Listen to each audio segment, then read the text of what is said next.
Hello, everybody, and welcome back to another episode of Overwatch Weekly. This week, not a lot of stuff to cover, not a ton going on, since we are quickly approaching the holiday time.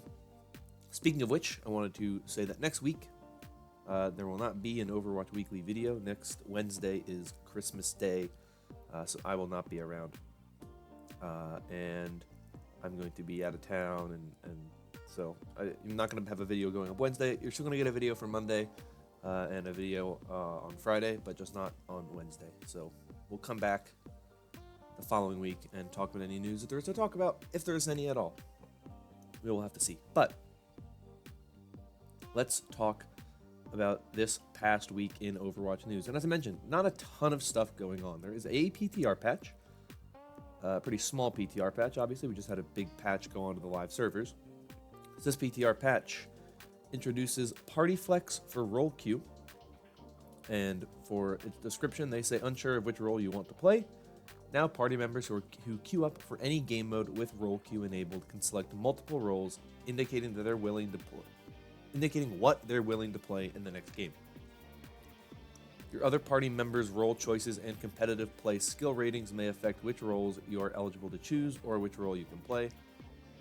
For example, if you selected all three roles, indicate your willingness to play any of them, and then two other party members choose support, you will not get to play support in the next game. I think that's a good thing to add. It just means that you can play whatever you want, really, depending on what you want to do. If you're someone like me, I play pretty much everything off and on. That's a good thing to have when playing with other people, which I think is good. They also made some changes to spectate and replay. They updated that a little bit. Just some new camera angles and toggles and whatnot. So I'll have that linked in the description down below if you want to check out the bug fixes and the spectate and replay updates. I don't think people really care about that for the most part. It'd be interesting to see if there's another side to this, because there's not a lot here, which I get we just got a big hero update, but why would they put out a new patch just for Party Flex for role queue? And that's not going to get people to play the PTR. So why wait until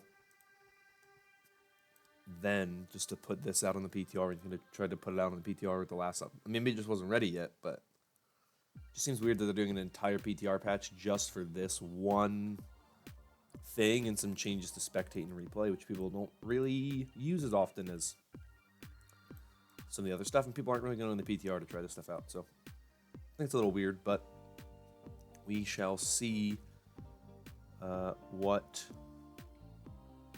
the case is. The next story, and the final story, as I said, short week this week, is that Custa and Jake are joining the Overwatch League talent team for 2020. Now, as you may know, Custa and Jake, over the past about week, 2 weeks, have both announced their retirement from Overwatch. I've talked about both of these teams already in detail. Did not talk about Jake's retirement yet, though, because he hadn't retired yet. But here, as it says, after recently retiring from the Overwatch League as players, Scott Custa Kennedy and Jake Lyon are joining the Watchpoint talent team for the 2020 season. Custa will be part of the analyst group on the desk, while Jake will cast matches. We caught up with them to find out more about why they decided to make the change and what we can expect from them on the other side of the stage. Now, what I wanted to address with Jake casting is we don't know anything about the rest of the talent team. We can assume that a number of the people who were on it last season will be back, but we don't know if everybody will be back. We saw all of the casting teams from 2018 return in 2019. So Semler and Hex, Monty and Doa, Uber and Mr. X, all of them came back. They added Wolf and Achilles. I assume they'll be back. I think they're going to try to add at least one more casting team, if not two more casting teams, just because of how much travel is going to be involved and then going international. and around the country. They're going to want to have multiple people, potentially at multiple different places. You know, you may want, like, for example, like the first weekend of the Overwatch League for 2020 is in New York and in Dallas. So say you have 2 people in New York, 2 people, or you know, 2 duos in New York, 2 duos in Dallas. Then you have 1 or 2 that aren't there, so that when the next week comes around, they'll travel, and maybe the other 2 groups, they'll travel. One of the other 2 groups of 2 will travel, and then the other 2 will be able to, like, go home for a weekend, and then it just kind of like cycles like that. I don't know. I feel like, you know, someone like Wolf and Achilles will probably mostly be potentially in Korea and China, because they did Korean contenders before joining the Overwatch League. So we'll have to see. There's a possibility that that's what we start to see. I don't know, but I would love to see Jake and Lemon Kiwi cast, because they cast together in the World Cup and they were really, really good as a duo. I thought they were fantastic. So, and we could always use a female caster in the Overwatch League. But I also don't want to see contenders lose their casters. It's the whole thing. The way that Blizzard treats Tier 2, I wouldn't be surprised if Lemon Kiwi is brought up, because they don't really care about Tier 2. But about making the transition from pro to talent, Jake said, "I knew I wanted to step away from competitive play, and since I had tried and enjoyed casting at the World Cup in 2018 and 2019, I figured it would be a great area to put my experience in Overwatch to good use. I'm excited to tell the stories of pro players to the world as faithfully as I can." Custa said, "I think it was the right time to make this decision. Ever since I've started playing video games and watching esports, I've always thought that being a part of the entertainment side would really suit me well. I've been given the opportunity to do so for the Overwatch League, so it was too good to pass up. As much as I've loved being a player, it's time to move on to something new." And when asked, "How does your time as an Overwatch pro inform your ability to cast or analyze Overwatch League matches?" Jake said, "A strong intuition for the game is a prerequisite to becoming a competitive player. I hope to communicate this intuition as much as possible to help the audience see the game the way pro players see it. I also know many players personally, which I think will give me some unique insights to share." And Custa said, "I think it gives me unique insight into the team/player dynamics that exist. I can use my experience to really help viewers understand and explain to people what is going on in and out of the game."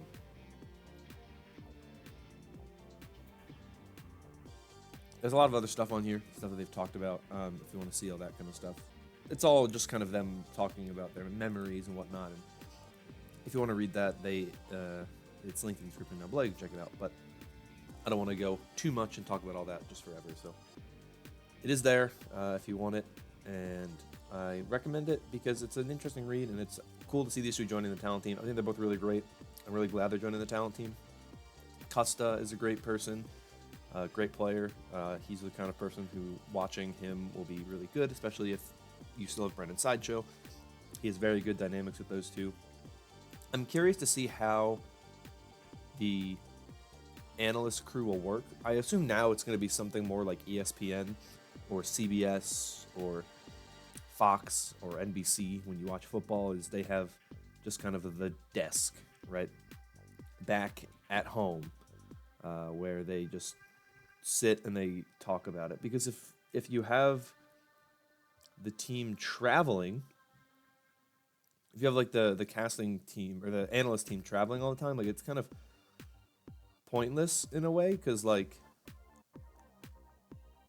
you're only getting them at one of the places, unless they have 2 different teams, one that is in, say, New York, and one that is in Dallas, right? That would just be a little weird, but I guess they could do it. But that seems like a lot of work. You're basically always traveling with a desk, which just seems like a lot of work and possibly too much work. So I guess we'll see what happens. We'll have to see how they decide to do this, but I'm obviously excited about it. I really like the Overwatch League, and these are 2 players I'd love to see doing more stuff for the league. And I think they're 2 great players that they chose, and I'm excited to see where this goes. But that is everything I have for you this week. If you have any thoughts on anything that I talked about, comment them down below. I'd like to hear your thoughts. But that's all for me this time, so I'm going to get out of here. If you enjoyed, consider liking and subscribing. And thank you so much once again. And I'll see you all next time. Bye-bye.